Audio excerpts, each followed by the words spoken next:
For me with protein, that small first step was actually not changing anything and was just taking a look at how much protein I was having on an average day. So that was just like jotting things down, using my phone to search and be like, okay, how many grams of protein are in an egg or a chicken breast? And not doing anything about it, not judging myself for how much I was having or how much or how little was in a meal. If I just tried to start eating 130 grams the next day, I guarantee I would burn out. I would be so overwhelmed. I would be probably resentful. It wouldn't be any fun, and I would probably give up. So I just made a goal to add a little more and to try to get it up the next week. Let's just beat that next week. And within a month, I was at 130. But when you do those tiny wins, and then when you get comfortable, push it a little bit, then like adjust again, and then push it a little more. It is a lot like strength training. Just start small, let your body acclimate, give yourself some grace. Liz, I just want to say thank you so much for taking some time to chat with us today. I mean, you have been such a force, especially around women's health. I think that's majority of our podcast listeners, but also just in health and wellness, nutrition, understanding it and living it. Like you are living it every day with your husband and 3 kids and have continued with this lifestyle. So I think I'm just excited to pick your brain on so many things, but I'm also very honored to have you here. So thank you. Aw, thanks, Jen and Dom. I'm super excited to be here, and my dog Willa is joining us, so I hope that's okay. Yes. I'm petting her to the side if you see her come into frame. But I'm excited. I love geeking out about all of this, so I can't wait to dig in with you guys.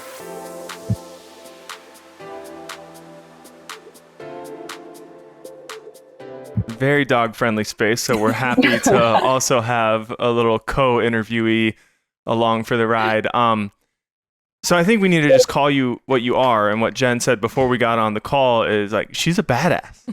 She's a badass in this space, in the health and wellness space, and hopefully that doesn't make you blush too much, because it is so true. I mean, editor-in-chief of Women's Health Magazine, written books, done so much in this space of health and wellness. Like, what was the journey like to get into health and wellness for you to where you are now? Oh, well, you are making me blush, so thank you. You just made my whole day. I have been really fascinated and curious about these topics since, honestly, I was a little kid. I think it really began with my love of sports growing up. I was really into soccer, tennis, and basketball. So I played those competitively. And from a young age, I learned that when I slept well or when I fueled myself properly, though I probably wouldn't have called it that at the time, but when I had a proper dinner and snack before the game and hydrated and all those things, I just played better. It went better. And so I feel incredibly lucky that professionally I've been able to take those lessons that I was so lit up by as a kid and really connect the dots and turn it into a career. So yeah, I've been a health journalist for more than 20 years now, and it's such a awesome ride following the research and getting to talk to the best experts and honestly just learning everything I can and then hopefully translating that in a way that helps people take positive actions in their own life. Yeah. I mean, 20 years, that's quite the journey. And I'm sure you've seen a lot of the ebbs and flows with what's hot right now and what is not. And then what makes a comeback and then what is demonized and all of these different shifts, I feel like that, especially with social media, have been happening. What are some consistents, would you say, throughout the 20 years that, you know what, if you just stuck to these things, if you did this with your health and nutrition, like these have been the constants through the years? I think the first one that comes to mind is eating whole foods when possible. And we're all parents here, so we know how hectic and chaotic life can get. So, no shade to anybody that needs some tools in the form of, packaged snacks and protein powders and things like that. But when possible, making your own food and eating real, whole life-giving, nourishing foods is great for all the minerals and antioxidants and other good things in there that create so much magic in our bodies.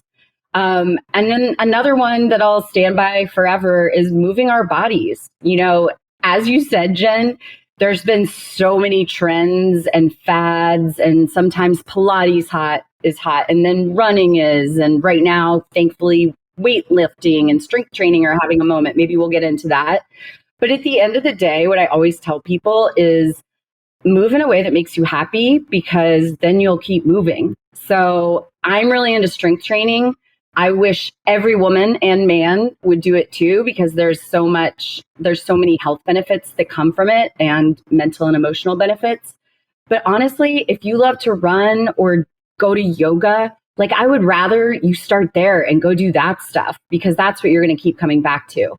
And then I think the last one I'll point out that hopefully will never, ever go out of style, though it's tougher in this day and age with social media and how fragmented we are digitally, but in human face-to-face contact, or if that's not possible, you know, picking up the phone and calling a friend and talking about your shit, if I'm allowed to say that word here, and listening to theirs, and just, you know, being in community with others. I think it's highly underrated, all the tremendous health benefits that come from connection. So, I mean, that was a boring answer. I'm kidding. I'm kidding. But it's so true that the things that persist and the things that just make sense for health are the boring things. Eating whole, real foods, moving your body, doing things you enjoy, connecting with people in a way that's meaningful. Like, we could cut the podcast right there and have everyone just take those 3 points and, you know, try to put them in a little bit. And something kind of stuck with me when you were talking about being a young athlete, and how when you slept well or hydrated a little bit better or ate, you know, a decent meal and snack before you performed better, which only makes sense.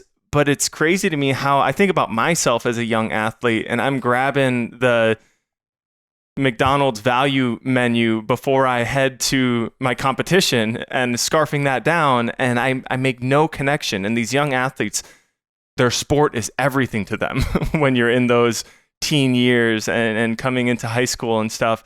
Why does it not connect with kids at that young age that eating a little bit, I don't want to say cleaner, but eating those whole foods, fueling your body right?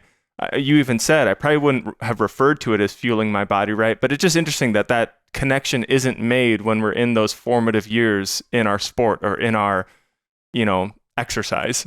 Yeah, I agree with you. And to be clear, I definitely was with my teammates, like grabbing a Snickers bar from the vending machine for most practices. And again, like, geez, talk about, I guess I got some like quick energy, but setting yourself up for a crash, which I undoubtedly felt like by the time we were running sprints, you know, an hour into practice.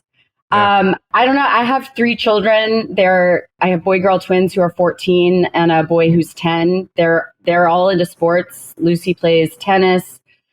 George is into flag football and soccer, and Charlie's really into fencing. Listen, I model eating healthfully. I talk about protein and hydration and electrolytes. I talk about all the things.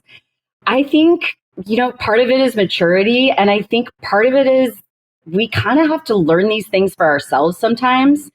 And something I've even experienced in my own life as a health journalist is, like, I've reported, edited, assigned stories about protein, for example. But it wasn't until I was into my 40s that I finally like locked up my own protein intake and did an audit on myself. So I just share that because I know we have to sometimes hear it in a bunch of different ways and from different places before it like clicks. And so this is one of the many reasons I love what you all do, is that you bring on different experts, and the way you talk about things, hopefully the way you say it or somebody on your show does, like, it just clicks for somebody out there listening. And I'll just say, I hope it starts clicking for my kids too, because I think they'll feel a lot better when they're at practice and training and in competition. But I don't know, kids are kids, right? I guess that's another constant in our world. Yeah, exactly. And I think I've seen some shifts and changes, now that we have peptides and things that assist in different ways, where does there's so many questions here that I want to ask, because as we're going through midlife and especially for women, we're going into different changes. And I think women just want to find, why is my body suddenly changing? Like, what can I do about this?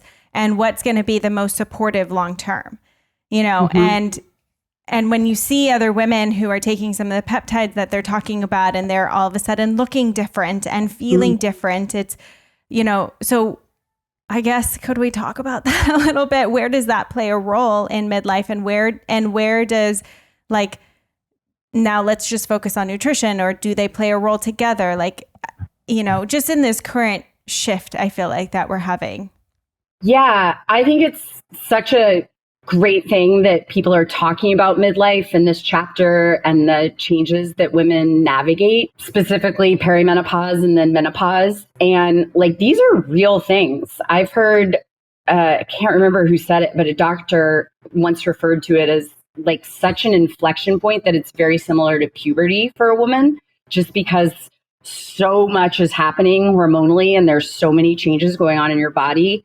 And that was, as somebody who's watching my children in that chapter of their lives, I'm like, whoa, it's so true. Like, there is a lot going on in a woman's body. I think pregnancy and postpartum are like two other chapters, as you know, Jen, that are similar. Like, our bodies are like petri dishes, and there's all sorts of stuff happening in there. And for many women, that manifests itself in some really unpleasant symptoms, unfortunately. I wish I made the rules of aging, because I wouldn't have done it this way, but I'm not responsible for it. But that could be anything from, fatigue to intense anxiety, depression, mood swings, short-temperedness, really bad sleep, hot flashes, frozen shoulder. I mean, like, the list just goes on and on. So the first thing I would recommend is acknowledge that, like, this is real. I think, again, this is a great thing about where we are right now, is that there's so much more conversation around it. So I hope nobody feels like they have to sweep it under the rug or just put their head down and like endure it, because there really are some awesome options and tools out there. One of which is talking to your doctor, ideally somebody who's menopause trained, which is actually just a really small portion of doctors. But one who can get really granular about what your symptoms are and what your health history is, and help you develop a care plan that might include hormone therapy. It might include peptides. It might include some nutrition guidance, things like that. I am obviously not a doctor, so please, do your due diligence and talk to your own physician. But for me personally, I am really focused on my nutrition. I mentioned protein earlier. That was part of the reason I decided to do a self-audit and dial that in. And secondly, I've really amped up my strength training. I used to be, as I said, I was really sporty as a kid. And then in my 20s and 30s, I got super into running. I did like tons of half marathons, triathlons. I was such a cardio bunny. Mostly because the endorphins that was the one place I could get it. And, again, due to changes in our hormones, particularly the decline of estrogen, it just becomes so important in midlife for women to focus on strength training. So I know I said earlier, yoga is great, walking's great, running's great, do the things you love. But if I were to give a recommendation for somebody who's not feeling great or thinks they might be in that chapter, I would say, get some information, maybe meet with a trainer, talk to your doctor, educate yourself, because strength training can make a big difference. And I think that's important. Like you said, we have to do and choose these modalities that we enjoy, and if somebody, and I think this is unfortunately a large percentage of people that are either afraid to strength train, just the thought of getting under a barbell with weights on it, it makes their knees ache or something. Maybe because what they've been told by certain health professionals who aren't as forward thinking in this, realm as we might be. So yeah, let's talk a little bit more about strength training. You mentioned one reason it might be important, like this drop in estrogen, the change in hormones. Why is strength training so important especially as women navigate some of these changes in their life, whether that be through pregnancy and postpartum or into perimenopause and menopause? Yeah, so there's a lot of research about this. And as our estrogen declines, that also triggers something called sarcopenia, which I don't need to explain to you all. But for anybody who hasn't heard that word, it's a really fancy way of saying that you start to lose your lean muscle mass. And there are estimates that suggest once women turn 40, that we lose about 1% of our lean muscle mass every year, all other things being equal. So you're not doing anything wrong. You're just going about your life like you always did. And due to those hormonal fluctuations, that your muscle mass is going to just start gradually declining. So for women in their 40s and up, it becomes really, really important to take action, such as strength training, to help prevent that. And why do we care about muscle?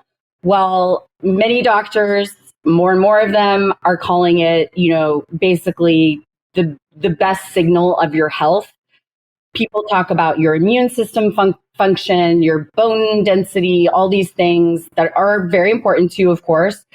But muscle is going to prevent you from falling. It's a reservoir for so many nutrients and physical reactions that happen in the body. So protecting it is really important. And then, of course, and I think this is worth mentioning, body composition also changes as your muscle mass declines. And as your body ratio, your fat to lean muscle mass ratio changes, that can set you up for a variety of health conditions. When we carry more fat in around our organs, and then they call it visceral fat, especially in our belly area, which, by the way, doesn't really feel good either when you're going through all this stuff and you've got kids and maybe aging parents and hot flashes, and then you're like, great, and now my jeans don't fit. So that's just one additional thing I would add, that it can help you just, to use the word you did earlier, feel like a badass and feel more like yourself. I think, weight and talking about body weight can be a charged conversation, but I don't think it should be. I think people are allowed to zip on their favorite pair of jeans and feel confident and awesome. I just want people to feel amazing in their bodies. Agreed. I mean, and why not be able to talk about it? Why not be able to bring this up and have conversation and discuss what is working for other people and what can I do for me? And when we have the science now to back up, these claims about strength training and how important muscle is, I do hope as well that women continue to lean in my postpartum phase right now, with my body not where I would personally love it to be. It's a hard thing to always look in the mirror and see it's changed.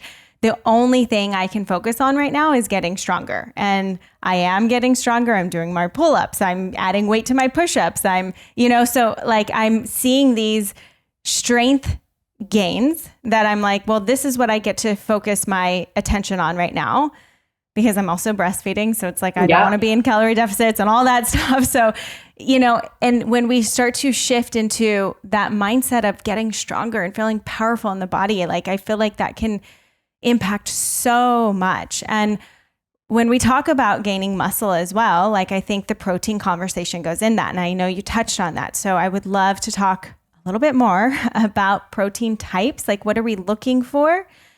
Are you talking about just protein in overall diet? Are we talking about protein powders? How much protein are we supposed to be going for? I think there's a lot of conversation about that. So can we talk about that? Because we've already kind of prefaced this with okay, food-centric approach. Right. But there are situations that it might be important to supplement. Yeah, I'm not a huge supplement person, but there are a couple I use, and I'll explain why. I will always prioritize real whole foods for all the reasons we talked about, and maybe when we didn't, which is, I think eating delicious food is really fun and joyful, and I love sharing it with my husband and my kids or my friends. So I think that matters quite a bit. But in terms of protein, so there's some really outdated guidelines that the RDA has had out for decades, that I'm going to make this the turbo version. Essentially, the amount they recommended is basically as much as you need to survive. And I don't know about you, but I don't want to just survive. I want to feel awesome. I want to thrive. And so this has been, as everybody listening probably knows, because protein is everywhere in every like snack and now liquid drinks. It's like every day I'm like, what? They put protein in what? I think the great thing about this is it means there's a ton of research and that people are really curious and really starting to understand how important this macronutrient is. So I'll make this also as turbo as possible. When we talk about protein and getting it from your diet, what we're actually doing is eating the amino acids that are in the protein. So yes, if you eat protein, that's good for you. But why? Because they're made of amino acids. There are 20 amino acids. 9 of them are essential amino acids, which means you have to get them from food or a supplement because your body can't make them on its own. And so what happens is you eat the food, you digest it, and your body takes all those essential amino acids and uses it to do all sorts of things in your body, to keep your immune system healthy, to keep your hormones humming along, for your neuro health, your brain functioning, and yes, for your muscle functioning. So essential amino acids, all amino acids are really, really important. To backtrack a tiny bit, in terms of protein, the formula I use, and there's a lot of debate and experts will tell you different things, but this is what I stand by based on my activity level and my age. I'm aiming to eat 1 gram of protein per pound of ideal body weight, which for me is about 130 pounds. So that's a lot of protein to get in during the day. And I'm really good at it now because I've been on this journey for a while. But, I have children. I travel a lot for work. So I do have some tools that I use that can help me reach that goal. One of them is protein powder. I use a whey protein powder. And the other is an essential amino acid supplement. So I've been talking for a minute, but that's kind of the deal with protein. Ideally, you get it from food and you set a goal that you and your physician or RD feel is appropriate for you. If you need some help, these protein snacks can be helpful. So can protein powder. And then I would say essential amino acids, like I tell every single one of my friends they should be taking it. I have my parents on it, my in-laws on it. I don't believe in magic bullets, but EAAs are about as close as you can get to one. Wow. And I can tell you why if you want to know. Now that I've dropped the mic with that. I mean, now that we've gone down that route, I mean, when we're talking about a protein powder versus an essential amino acid powder, like how do they play off each other? Like, I mean, I'm sure, are there some essential amino acids in your protein powder as is versus if I'm taking an EAA, is that like 1-to-1? Is a gram of an essential amino acid powder the same as a protein powder? Here's the deal. So from food, particularly when you eat from an animal source, you're getting the full profile of essential amino acids. The issue is it's a slightly less efficient way to get those essential amino acids than a protein powder because you're having a piece of food, you're having that piece of protein with other macronutrients. Like when you have steak or fish for dinner, chances are you're having like some green beans on the side or maybe a small baked potato. There's carbs in there, there's fat in there. Again, all great for you, full of micronutrients and vitamins, good stuff. Mm-hmm. It's a little hard for your body to pull the amino acids out as it's digesting it.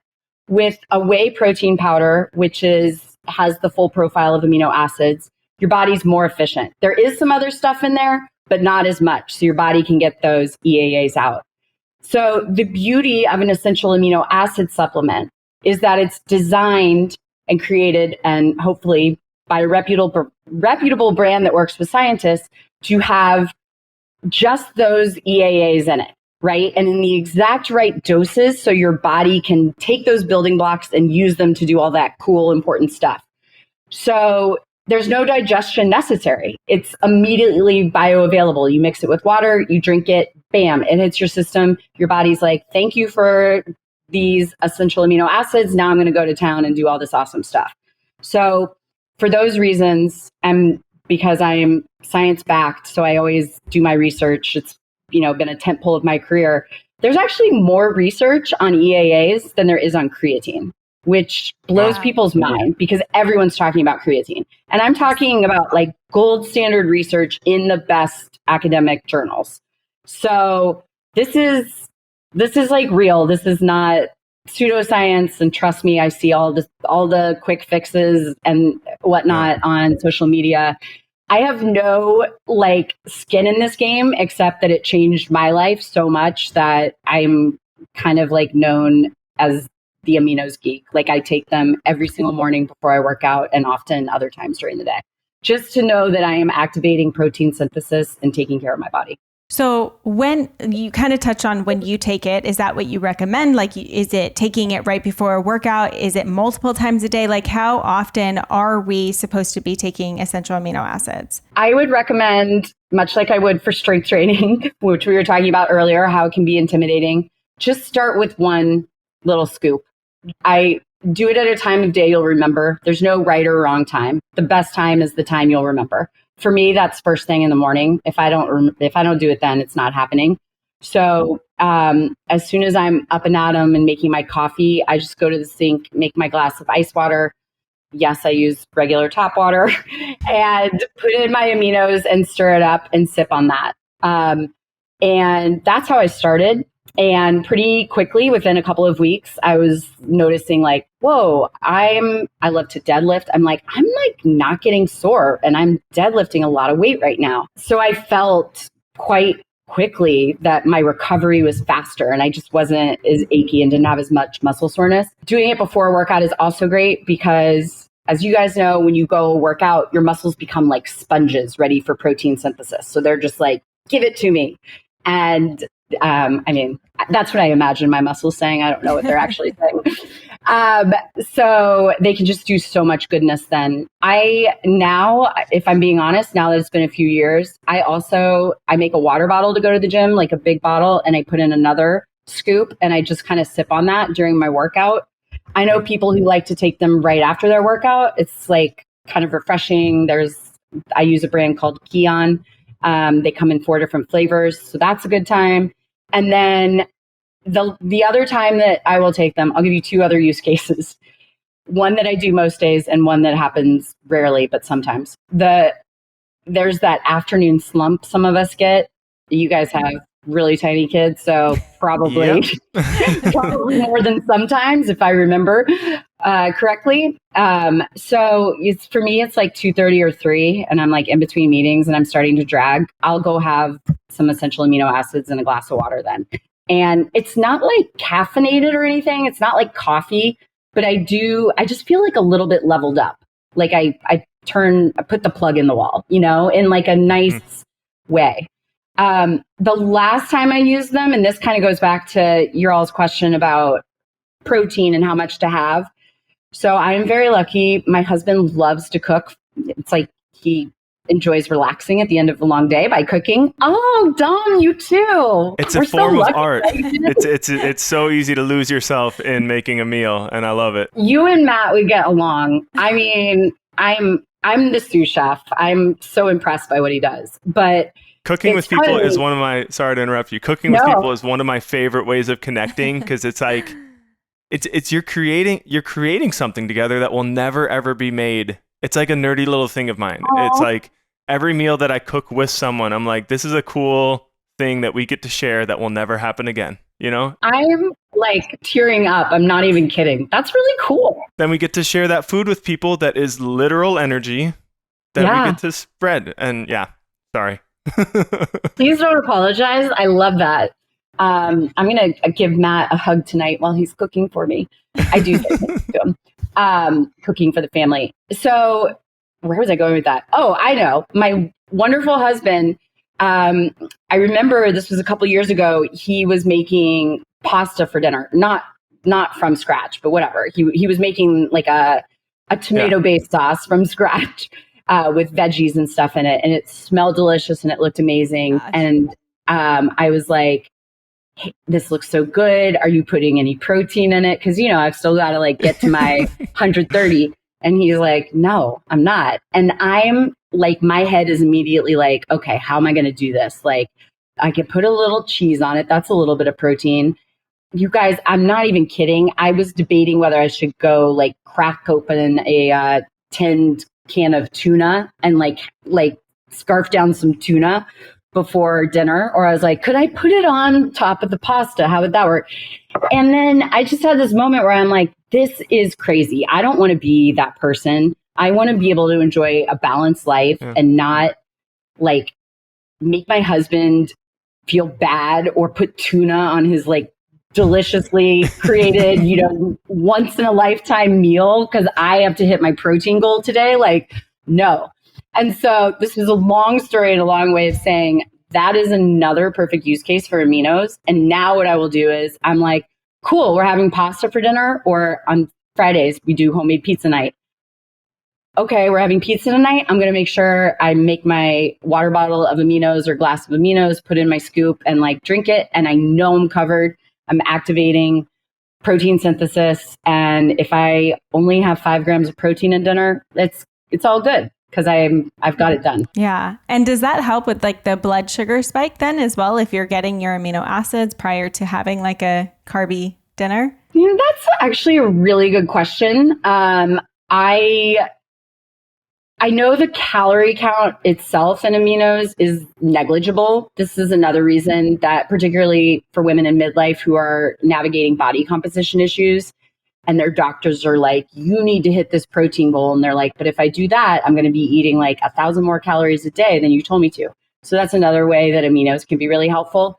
In terms of blood sugar spikes, I'm sure there's research on that, Jen. I'll email you afterward or so you can share with your listeners. But I do know when I have it in the afternoon, if I'm feeling kind of like fatigued, I feel more balanced. So something's happening. I took away a couple things from your story. One, I hope at some random time in the future, I find myself in the kitchen with Matt and we just are putting together something amazing for you all to eat. And two, you bring up such a good point about the more that we learn about nutrition and the more that we learn about how we should be doing things to optimally fuel our body, it can edge into this area of, disordered mindset when it comes to, oh my gosh, we're having pasta. That whole story that you just outlined, like I need to hit my protein. I'm going to bastardize this amazing meal my husband just made with a can of tuna. Yuck. But it's so good to like say there's a different way to do it. There's a different way to do it without needing to be so anxious about it. Because then if we were becoming anxious about how we're eating, when we're eating, what we're eating, that is almost negating any positive impact we're going to be getting from eating, quote, the right way and eating the right foods. I agree with you. And listen, I think life is for living, all things in balance. I'm not anti any food, none of that. And I don't want anybody to be stressed out. I want this to feel additive, your nutrition and supplement taking. Like these should be things that make you feel better, not stressed out or anxious or guilty. And in a life where we are stressed and there's so much going on and, hitting the protein goals and strength training and trying to stay healthy in all these ways, what are some of like your favorite daily hacks that you found help to create these habits? Because I think that's one of the hardest things for women, especially when there's so much going on, is like, well, I just don't have time, or I don't have the ability, or I'm just going to eat out, or it's like kind of taking those easier routes. So how does someone start to create better habits, and what are some of your hacks for that? The first thing I would say is to start small. That you wouldn't run a marathon on morning one of beginning, a running plan. You work up to that. And I think that's whether it's strength training or your nutrition or really a meditation practice, a journaling practice, whatever it might be. I think start small and begin to build those small wins. And over time, as you become more proficient and confident, suddenly it's getting bigger and bigger and becoming more and more just a part of you, much like marathon training. So for me with protein, that small first step was actually not changing anything and was just taking a look at how much protein I was having on an average day. So that was just like jotting things down, using my phone to search and be like, okay, how many grams of protein are in an egg or a chicken breast? And not doing anything about it, not judging myself for how much I was having or how much or how little was in a meal. And then after a week, I was like, okay, I'm at 40 to 50 grams. Like I said, I should have been having around 130. So that's quite a dramatic gap to fill. Right. Like if I just tried to start eating 130 grams the next day, I guarantee I would burn out. I would be so overwhelmed. I would be probably resentful. It wouldn't be any fun, and I would probably give up. So I just made a goal to add a little more and to try to get it up the next week. Let's just beat that next week. And within a month, I was at 130. And that was, it took some work in the terms of I was looking at labels. I did use a food scale for a couple of weeks just to get a good idea of how much protein was in, 4 ounces of fish or whatever it might be. But when you do those tiny wins and then when you get comfortable, push it a little bit, then adjust again and then push it a little more. It is a lot like strength training. And this is actually the same advice I would give anybody who's beginning a workout program. Same thing, beginners, they come in with motivation and excitement, and that is so awesome. But sometimes that can be our Achilles heel. If we go too hard, too fast, we injure ourselves, we get burnt out, we get tired. We say we have to go to the gym every morning, and on day 5, we're exhausted and hate our alarm clock. So you don't have to run the marathon on day 1. Just start small, let your body acclimate, give yourself some grace. And we've been talking about nutrition and fitness, but this is, I think, an apply to life lesson, if I'm being honest, whether it comes to your health or parenting or a professional goal. Not to be Yoda Liz, but it's definitely something I wish I had learned earlier in life. Yeah, and it's all that habit change and forming habits, like the game of how do I do this in a sustainable method so that I can keep it as a part of my forever routine. And especially as new parents, after our second was born, we get about a month and a half in, and I'm in my head man, I feel like a piece of crap right now because I'm not moving my body. I'm not eating well. I'm not sleeping well. 3 of my primary pillars are crumbling right now. How can I turn this around? And that doesn't mean that I'm running to the gym for an hour and a half because 1, I don't have the time or the energy. It's the small ways of starting to put that back in place. And this might relate to, I had seen, I think in your bio that you wrote a book. I'm probably not going to get the title exactly right, about reclaiming your morning or... Yes, so close. It's called Own Your Morning. Own Your Morning. And morning routines, I don't think they're as hot right now, but that's another one that kind of comes in and out of the social media thread. What does that mean to you, owning your morning? Is there some sort of morning routine that people should be thinking about putting in, or? Yeah. So first of all, I just want to acknowledge that as parents to youngsters, protecting your pillars of wellness and well-being is so hard. So, I just want to put that out there to people. There are really stressful periods at work, or, if we're navigating caring for elderly parents with life comes fast and furious, and some things are out of our control. So I love what you said, Dom, about it doesn't have to be 90 minutes at the gym, but if it's a little something that can make a big difference and move the needle to you feeling like yourself. I started out doing 50 push-ups and 10 pull-ups a day. And I mean, that might sound like a lot to some people. That's manageable for me to just jump in and start doing that. And now I'm doing 100 push-ups, 100 squats, 100 sit-ups, 40 pull-ups, it grows. And totally. I just have my daily base that I do, grease the groove. I'm not on a specific workout plan. That is my workout plan, and it keeps me feeling like I'm sustaining and giving my body the love it needs. I love that. That's awesome. I love mornings too. They're kind of my thing, along with Amino, protein, and strength training.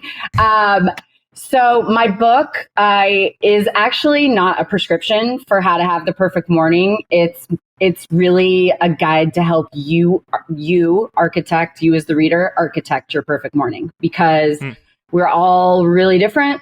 We have different passions. We like different workouts.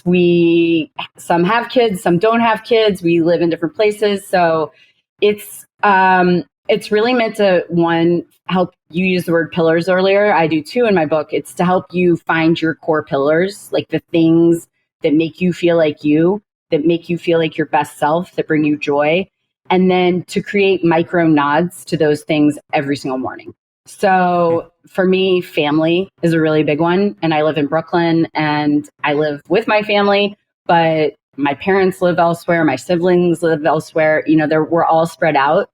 So in an ideal world, I could connect with my mom every morning and have like a really long chat, but that's not possible because of life, 3 kids, work, all the things. So this is just an example from the book. Okay, so what's like a micro action I could take in the morning to make sure that I'm filling up myself and hitting that core pillar? And for me, that's something like sending her literally a quick text while I'm walking my dog that's like a picture of the sunrise and a heart. She sends me pictures of her morning latte. She always tries to make a heart in it. So when she gets the heart just right, or even if it's oblong, there's no no need to say anything else. It's just a picture of the latte with the heart. And I'm like, so that's an example. Like, what are those little things you can do that are just so you and delight you? And then there could be bigger things. Like, a lot of people tell me they want to amp up their fitness regimen. So I have tips and tools in the book to, help you wake up earlier, how to begin a fitness program. But a lot of the book actually starts the night before, because for me, having an awesome morning is actually really about having a smart, strategic, intentional evening. And that means making your room cold enough, making it dark, don't doom scroll. This is something I struggle with every night, but like, put the phone away and start winding down early enough. I take a shower every night to metaphorically like wash off the day, but also to cool my core temperature. Everybody in my family knows I'm like fiercely protective of my sleep. I think it's my superpower, and that helps me wake up. I wake up really early. I wake up, well, I don't know if this is early to new parents, but 5:17 is 7 is my lucky number. So I set my alarm for a number that makes me feel good. I'm kind of a weirdo, you guys, but this stuff works. I'm telling you. I have I've told a lot of people about it, and it's really about starting small. This is not about like revamping your morning and like overhauling it. These are small tweaks. And this is about preparing the night before. Look out for your future self is my biggest piece of advice. I love that so much. And that's kind of like, Dom knows I'm like the late night cleaner that makes sure everything is like in its place, so that when I walk down in the morning, even though I know it's all going to be a mess again, because we got 2 littles, like at least it like, I go to bed like, oh, okay, it's set in place. The coffee's ready to go. Like, everything is in its place for the morning chaos that is our life right now. But I mean, and I love that it makes it so personal to you, so you're bringing back into the person of like, what do you need? What is your number? What is your preference? What is your desire? And then how do you then create that, which is so incredible, to continue to remember. And it doesn't have to be these huge things, just like those little. As someone in the busy parent stage who is having my pillars smashed about every week, something that I've noticed, when my son Dante, he's our early riser, gets up at like 5 o'clock, and sometimes he won't go back down. He really loves to go sit outside and rock in one of our little swing chairs. And he and I just sit and rock and watch the sunrise. And I'm like, there we go. A little sun, a little nature, little time with my little man. And it's like, my sleep might be wrecked for the day, but I I get that moment with him and it like sets me on a certain path. Yeah. I mean, I love that, you bring it back to the reality of what people can start doing. And there are these huge protein goals and there are these big workout goals, but it's like, again, looking at the overall picture of like starting small, adding aminos when you can, rather than always trying to get it into every single meal or messing up meals because you're trying to hit this certain thing. Yeah. I mean, I know there's so much more that we can go into, and you talk about so much on your Substack as well that people should go check out. That is Best Case Scenario, which is amazing. And then I've been really enjoying your episodes now on YouTube as well that you have, Lifting with Liz and bringing people on. I mean, you are a wealth of knowledge having been in this space for so long.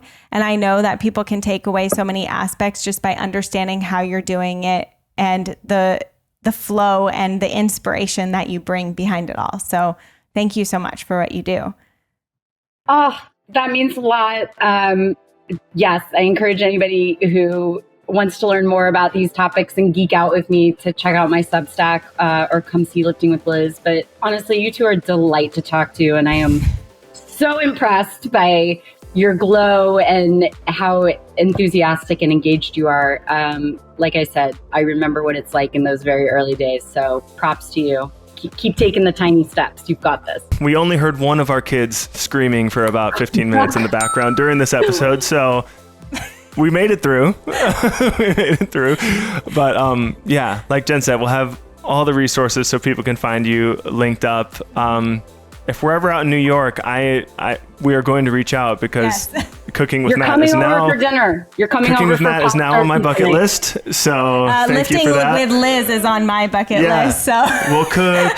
You guys lift. We'll have a jolly old time. We're gonna have pasta and we're gonna lift weights together and talk about protein and some other things. It's gonna be awesome. Yeah, I love that.